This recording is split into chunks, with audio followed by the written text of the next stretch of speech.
ಇವತ್ತು ಕೆಲವಷ್ಟು ವಿದ್ಯಾರ್ಥಿನಿಗಳು ಶಿರವಸ್ತ್ರ ಬೇಕು ಅಂತ ಹೇಳಿ ಅಲ್ಲಿ ಹೋರಾಟ ಮಾಡ್ತಾ ಇದ್ದಾರೆ. ನಾಳೆ ಇನ್ನೊಂದು ಯಾವುದೇ ಧರ್ಮದವರು ನಮಗೆ ಹಕ್ಕುಗಳು ಸಿಗ್ತಾ ಇಲ್ಲ ಅಂತೇಳಿ ಹೋರಾಟ ಮಾಡುವಾಗಲೂ ಕೂಡ SDP ಅವರ ಜೊತೆ ನಿಲ್ಲಕ್ಕೆ ತಯಾರಿದೆ. ಇಲ್ಲಿ ಒಂದೇ ದಿನದಲ್ಲಿ ಸುಮಾರು 18 ಕಡೆಗಳಲ್ಲಿ ಸಂಘ ಪರಿವಾರದ ಏನು ವಿದ್ಯಾರ್ಥಿ ಸಂಘಟನೆಯಾದ ABP ಅವರು ಗಲಾಟೆಯನ್ನು ಮಾಡಿದ್ದಾರೆ.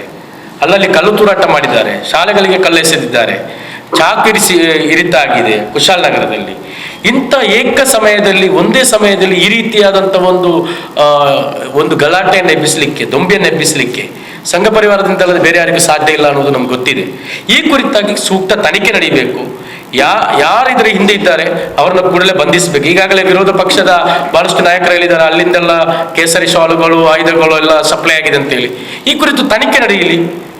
ಆದರೆ ರಾಜಕೀಯವಾಗಿ ಇದನ್ನು ಒಂದು ಆಯುಧವಾಗಿ ಬಳಸಿಕೊಂಡು ರಾಜಕೀಯ ಲಾಭವನ್ನು ಪಡೆಯಲಿಕ್ಕೆ ಮುಂದಿನ ಚುನಾವಣೆಯಲ್ಲಿ ಇವರೆಲ್ಲ ಫಸ್ಟ್ ವೋಟರ್ಸ್, ಈ ವಿದ್ಯಾರ್ಥಿಗಳು ಅವರನ್ನ BJPಯ ಮನಸ್ಸನ್ನಾಗಿ ಮಾಡಲಿಕ್ಕೆ, BJPಯ ವೋಟರ್ಸ್ ಅನ್ನಾಗಿ ಡೈವರ್ಟ್ ಮಾಡಲಿಕ್ಕೆ ಮಾಡಿರುವಂತ ಸ್ಪಷ್ಟವಾದಂತ ಕುತಂತ್ರ. ಇದನ್ನು ಯಾಕೆ ಇನ್ನೂ ಕೂಡ ಮುಂದುವರಿಸ್ತಾ ಇದೆ ಸರ್ಕಾರ?